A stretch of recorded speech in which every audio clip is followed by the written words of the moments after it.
today. So our topic for today is about simple troubleshooting tips for a motherboard. Let's say, for instance, ang problem is the system has no power at all. Power light does not illuminate fan, a power supply does not turn on, and indicator light on keyboard does not turn on. So a possible cause nito is maybe the power cable is unplugged. So inspect all the power cable and make sure na naka-plug in siya. Then another possible cause is defective power cable.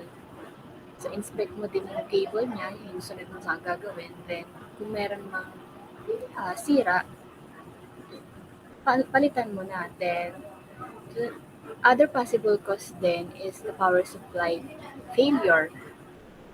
Power supply and wall socket are okay, but the system is still dead. Then you must contact a technical support na. Kasi hindi siya basta-basta.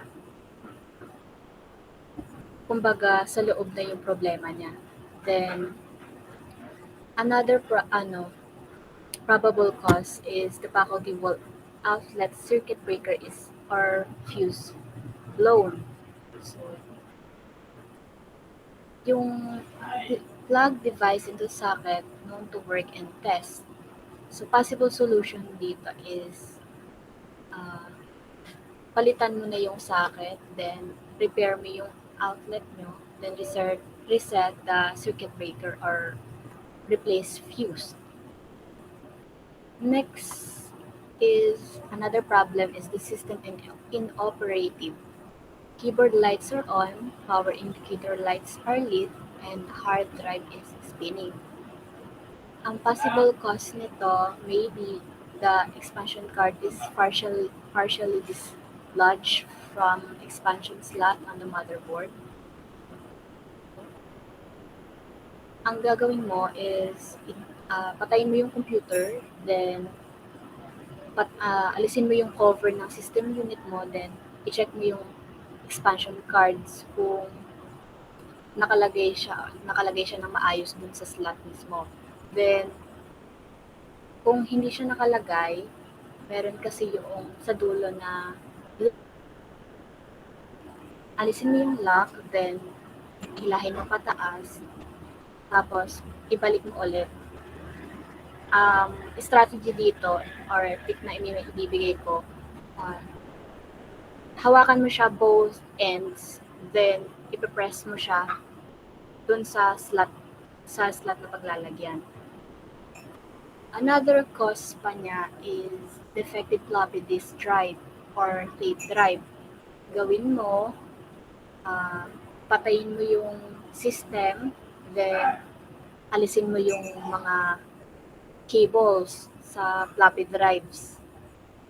Tapos, buksan mo yung system, then tignan mo kung yung keyboard is nagana ng maayos.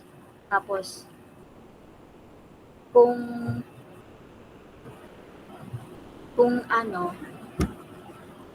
hindi siya nagana, ulit-ulitin mo lang yung process, then hanggang sa makita mo yung kung ano yung mayroong problema dun sa floppy disk drive mo.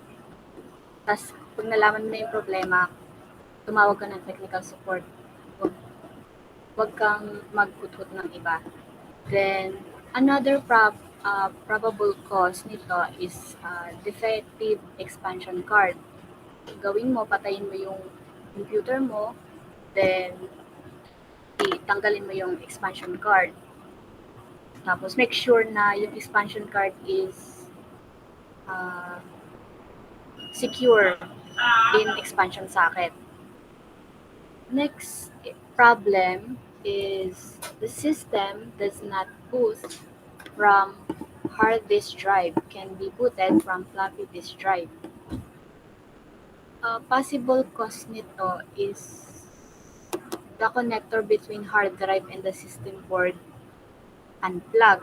So your diagnosis here is When attempting to run the disk utility described in the hard disk section of the manual, you get a message, then invalid drive specification. May magme-message doon.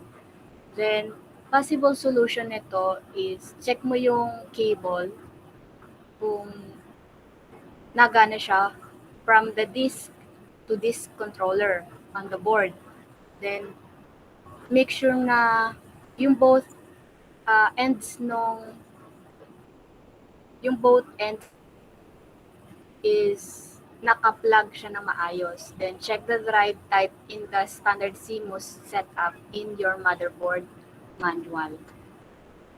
Another possible cause nitong problem na to is the damaged hard disk or disk controller. So, ang diagnosis nito is format hard disk. If unable to do so, the hard disk may be defective. Yung yung diagnosis na to dapat ang yung meron talagang alam dun sa pagpo-format. Then another possible cause is the hard disk directory or path is scrambled.